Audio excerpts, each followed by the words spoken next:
नमस्कार. 7 दिवसामध्ये स्वतःला पूर्णपणे बदलून टाका. मित्रांनो, काही क्षण जरा डोळे बंद करून कल्पना करा. जर तुमचं आयुष्य पुढील फक्त 7 दिवसांसाठी गॅरंटीनं बदललं तर कसं वाटेल? तुम्हाला आनंद होईल ना? आत्मविश्वास दुप्पट होईल ना? आणि आतून मजबूत असल्यासारखं वाटेल ना? बस, अगदी असाच अनुभव तुम्हाला हा व्हिडिओ बघितल्यानंतर मिळणार आहे. पुढील काही मिनिटात मी तुम्हाला 5 अशा जबरदस्त गोष्टी सांगणार आहे की ज्या फक्त 7 दिवस पाळल्या तर अगदी कमकुवत माणसाचं सुद्धा आयुष्य बदलणार आहे. तसेच हा व्हिडिओ बघून एकाग्रता न साधणारा माणूसही आपलं आयुष्य 100% बदलू शकणार आहे. या व्हिडिओमध्ये सांगितलेल्या 5 स्टेप्स पुढील 7 दिवस अगदी काटेकोरपणे पाळा. तुम्हाला तुमच्यामध्ये खूप बदल झालेला दिसेल. यासाठी 7व्या दिवशी तुम्ही आमचा आभार मानल्याशिवाय राहणार नाही. लोक तुमच्याकडे बघून आश्चर्यचकित होऊन विचारतील, तुमच्यामध्ये अचानक एवढा बदल कसा काय झाला? तुम्हाला माहिती आहे का, आयुष्यातली खरी वेदना काय असते? ती म्हणजे जेव्हा आपल्याकडे स्वप्न असतात, इच्छाशक्ती असते, खूप काही करण्याची जिद्द असते, पण योग्य दिशा सापडत नाही. मनात विचारांचा डोंगर असतो, पण कृती शून्य. रोज स्वतःलाच हरवत राहणं, स्वतःच्या सवयींशी लढाई करूनही वारंवार पराभूत होणं, 100% फोकस नाही, आत्मविश्वास नाही, सेल्फ कंट्रोल नाही, लोकांच्या नजरेत आपल्याला किंमत नाही आणि सगळ्यात धक्कादायक, स्वतःच्याच नजरेत आपणच आपल्याला कमी लेखतो. आणि खरी शोकांतिका म्हणजे आपण इतके शक्तिशाली नसतो की जे डोक्यातून येईल ते कृतीत उतरवू शकू. पण लक्षात ठेवा, इथून पुढे सगळे बदलणार आहे, कारण आता तुम्ही जाणून घेणार आहात तुमच्या आयुष्यातल्या बदलून टाकणाऱ्या 5 स्टेप्स, अर्थात तुमच्या आयुष्यातील टर्निंग पॉईंट्स. पहिली step, phone of, screen of आणि मूड ऑन. सकाळी उठल्यानंतर तुमच्या हातामध्ये पहिली वस्तू काय असते? फोन. आणि रात्री झोपण्यापूर्वी तुमच्या हातामध्ये शेवटची वस्तू काय असते? तर ती सुद्धा फोनच. तुम्हाला एकदम खरं सांगते, हा फोनच तुमच्या आयुष्यातील सर्वात मोठा अडथळा बनला आहे. तसं बघायला गेलं तर तुम्ही स्वतःहून त्याला अडथळा बनवून घेतला आहे. जर माझ्या बोलण्यावर तुमचा विश्वास बसत नसेल तर लगेच मोबाईल सेटिंगमध्ये जा आणि तुमचा स्क्रीन टाईम तपासून पहा. तुम्ही रोज किती वेळ मोबाईलमध्ये घालवता हे तुम्हाला लगेच कळून येईल. जर तुमचा स्क्रीन टाईम दररोज 2 ते 3 तासापेक्षा अधिक असेल तर तुम्ही आधीच अडचणीत आहात. ज्या लोकांचे फोनवर आधारित काम आहे त्यांचा स्क्रीन टाईम जास्त असू शकतो, कारण त्यांच्या कामाचा भाग आहे. पण केवळ वेळ घालवण्यासाठी जे तासनतास मोबाईलमध्ये डोकं घालून असतात त्यांच्यासाठी हे धोक्याचं आहे. फोनवर घालवलेली वेळ म्हणजे तुमच्या फोकसचा, तुमच्या ऊर्जेचा गरज नसताना केलेला वापर आहे. म्हणूनच तुम्हाला एखादं काम 15 मिनिटापेक्षा जास्त वेळ लक्ष देऊन करता येत नाही. यामागे हेच कारण आहे की तुम्हाला अजूनही हा व्हिडिओ संपलेला नसताना सुद्धा दुसरा बघण्याचा विचार मनात येत आहे. सतत मोबाईलच्या वापरामुळे झोपेची गुणवत्ता खराब होते, डोकेदुखी, मानदुखी वाढते, दिवसभर थकवा आणि आळस वाटतो.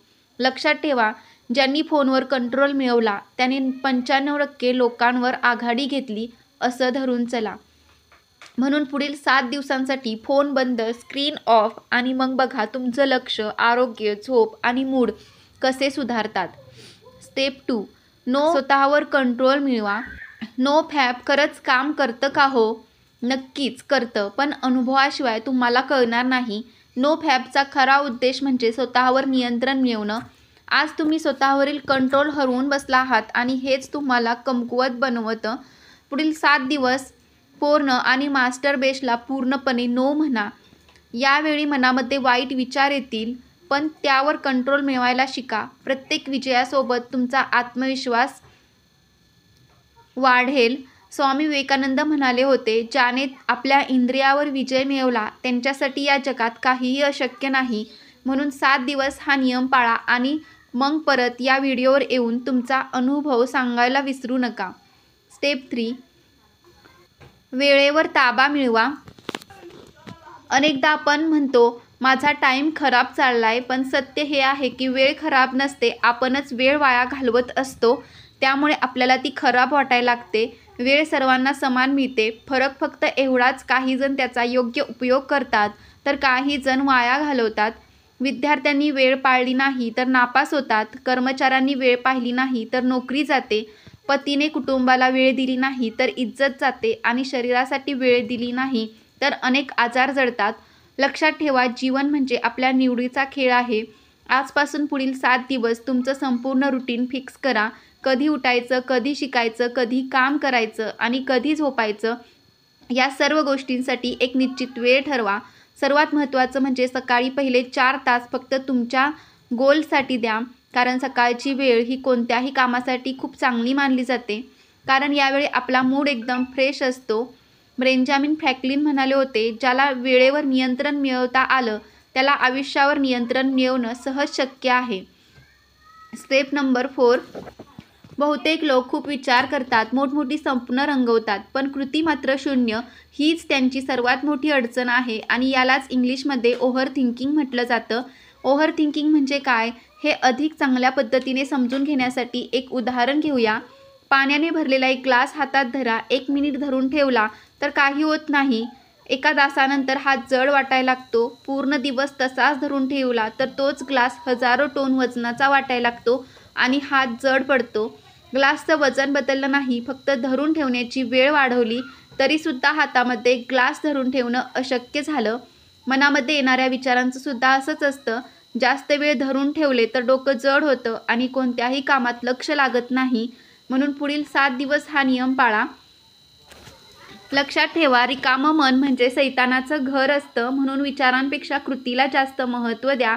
विचार करून फक्त स्वप्न रंगवता येतात, पण कृतीतून ती सत्यात उतरतात. Step number 5. ओव्हर थिंकिंगवर खरं औषध म्हणजे माइंडफुलनेस.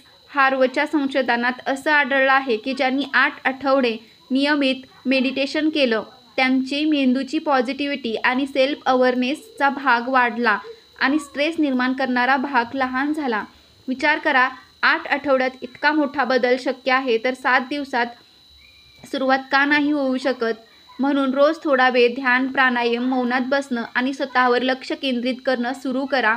कारण ज्याने आपल्या मनावर नियंत्रण मिळवलं त्याच्यासाठी काहीही अशक्य नाही. तुम्हाला जर स्वतःचं आयुष्य घडवायचं असेल तर या व्हिडिओमध्ये सांगितलेल्या 5 स्टेप्स विसरू नका. जर तुम्ही हे 7 दिवस गंभीरपणे पाळलं तर तुमचं आयुष्य पूर्णपणे बदलून जाईल. लक्षात ठेवा, तुमचं भविष्य उद्या नाही तर आजच्या तुमच्या सवयी घडवतात. म्हणून चांगल्या सवयीचं पालन करा आणि वाईट सवयी आजच सोडून द्या. तर तुम्हाला हा व्हिडिओ कसा वाटला कमेंटमध्ये नक्की सांगा. व्हिडिओ आवडला असेल तर व्हिडिओला लाईक करायला विसरू नका. धन्यवाद.